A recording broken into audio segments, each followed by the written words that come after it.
A construction worker in southern Iraq plunges his shovel into the ground and hits something solid.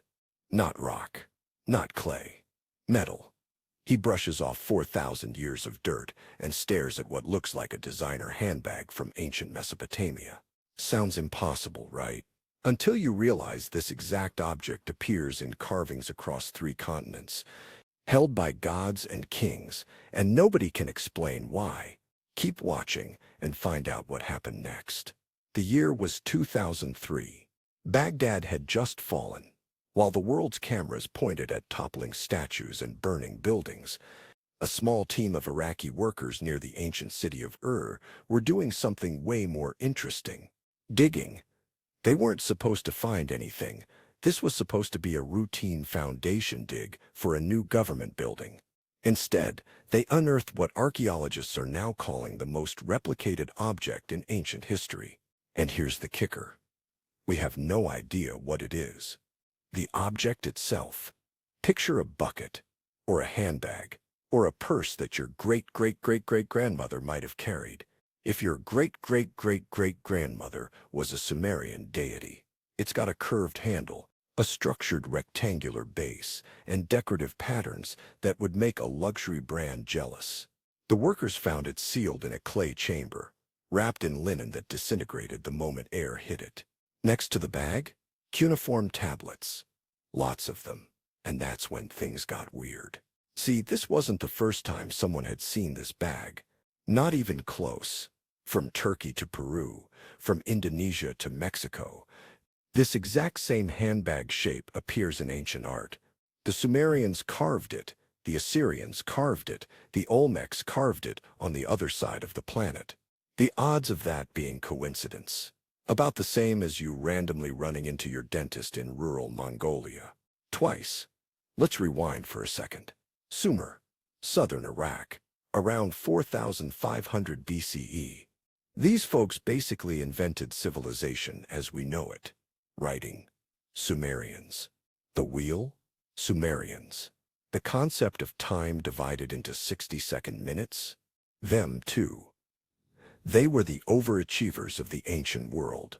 But here's what they really excelled at: recording everything. They wrote on clay tablets like we post on social media.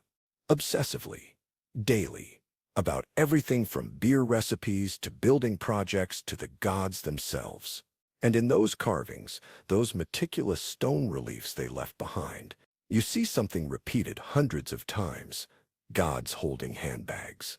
Kings holding handbags. Mysterious bearded figures descending from the sky.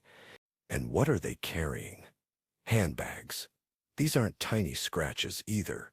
We're talking detailed, 3-dimensional carvings where the bag is clearly important enough to be front and center. The figures aren't just casually holding them, they're presenting them, like they matter. Now here's where our Iraqi construction worker enters the chat. Because unlike the carved versions, he found an actual physical object. Not a drawing, not a representation, the real deal. And when the Baghdad Museum finally got their hands on it, after months of bureaucratic red tape and security concerns, they ran every test they could think of. Carbon dating put it at roughly 2200 BCE, late Akkadian period. The metal was bronze. High-quality bronze. The kind reserved for important stuff. Not your average household items. The decorative patterns? Astronomical symbols. Specifically, they matched star charts from the same period, which is weird because why would a handbag have a constellation map on it? Unless it wasn't a handbag. The dimensions were analyzed: 16 centimeters tall, 12 centimeters wide, 8 centimeters deep. Roughly the size of a modern clutch purse. But the weight? 2.3 kilograms. That's over 5 pounds. Whatever this thing carried, it was either very dense or very valuable. Here's what happened next. A graduate student in Istanbul, working on her dissertation about Anatolian temple architecture, sees photos of the Iraqi find. Her name was Aylin Demir. She's now famous in archaeological circles.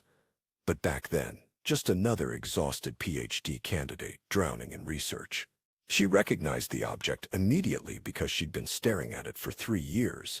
Not the actual bag, but carvings of it. Göbekli Tepe. You need to know about this place.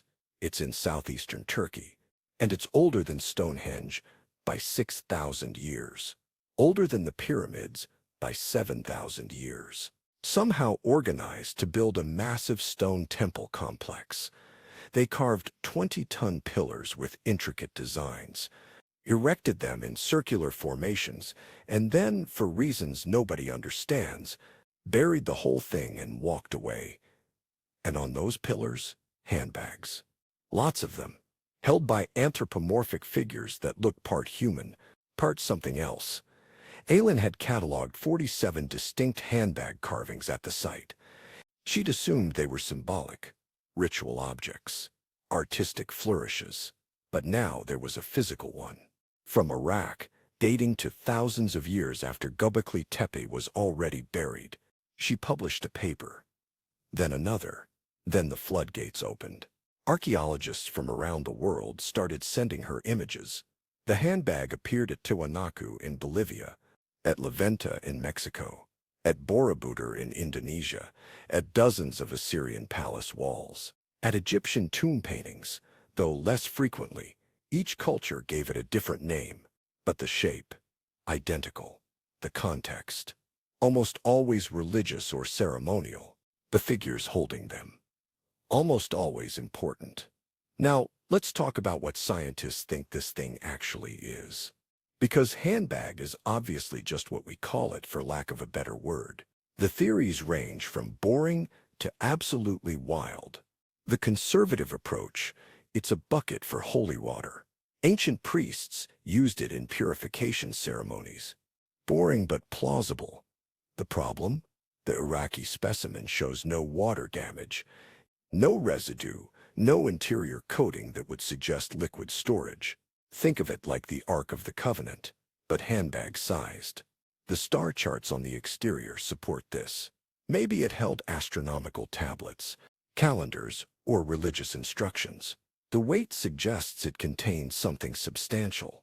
This theory has legs. Multiple academics lean toward this one. But it doesn't explain the global distribution. How did cultures with zero contact carve the same object? Theory 3. And this is where things get spicy. It's a representation of advanced knowledge. Not the bag itself, but what it symbolizes. And I'm talking peer-reviewed researchers here, not YouTube conspiracy theorists. Suggest the handbag represents a standardized unit of measurement or a mathematical concept. The dimensions follow a precise ratio, 4:3:2.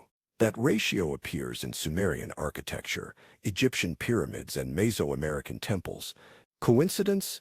Maybe, but it's a hell of a coincidence. Theory 4. The one that gets academics either excited or furious depending on who you ask. The handbag is a technological device, not magic, not mysticism. Actual technology. Proponents point to the consistent portrayal across cultures, the astronomical symbols, and the careful preservation of the physical object. They argue ancient civilizations had knowledge we've lost, possibly related to astronomy, navigation, or even energy storage. The handbag was important enough to be replicated in stone for thousands of years. That suggests it wasn't just ceremonial. Here's what we know for certain. The Iraqi handbag contained traces of organic material. Botanical analysis identified residue from 3 plants: cedar, myrrh, and something the team couldn't identify. A 4th substance that doesn't match any known ancient plant. The tablets found alongside it describe a ritual performed by priests called the opening of the way. They'd carry the sacred container to the ziggurat's peak, present it to the sky, and perform calculations based on stellar positions. One tablet, translated by a team at Oxford, contains what appears to be a mathematical formula. It describes measuring something using the bag's dimensions as a reference point. Another tablet mentions the bag being filled with the breath of heaven. Poetic metaphor? Probably. But what if it's literal? What if they were measuring atmospheric conditions or collecting samples? The global pattern is what really messes with people's heads. In New Mexico, the Anasazi carved handbag symbols into canyon walls around 900 CE. In Cambodia, Angkor Wat features handbag-carrying figures from the 12th century. In Iraq, they appear continuously from 4000 BCE to 600 BCE. That's a 300–400-year tradition of carving the same object. We don't have anything in modern culture that's remained that consistent. Not even the cross, which has been modified countless times. So what actually happened after the discovery? The Iraqi handbag was transferred to the National Museum in Baghdad. It survived the 2003 looting by pure luck, wrapped in her daughter's blankets, for 7 months. It's now in climate-controlled storage, available only to researchers with very good reasons and very patient lawyers. 3 PhD dissertations have focused exclusively on it. UNESCO designated it a heritage object of global significance, and the scientific community remains absolutely divided. Some see it as proof of ancient advanced knowledge.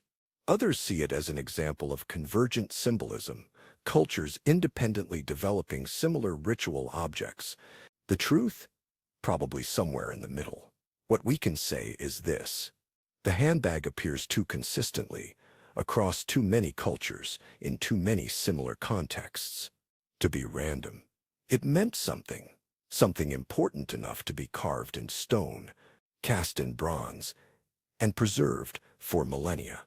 And that Iraqi construction worker, he got a finder's fee, about $500 American. He used it to fix his truck.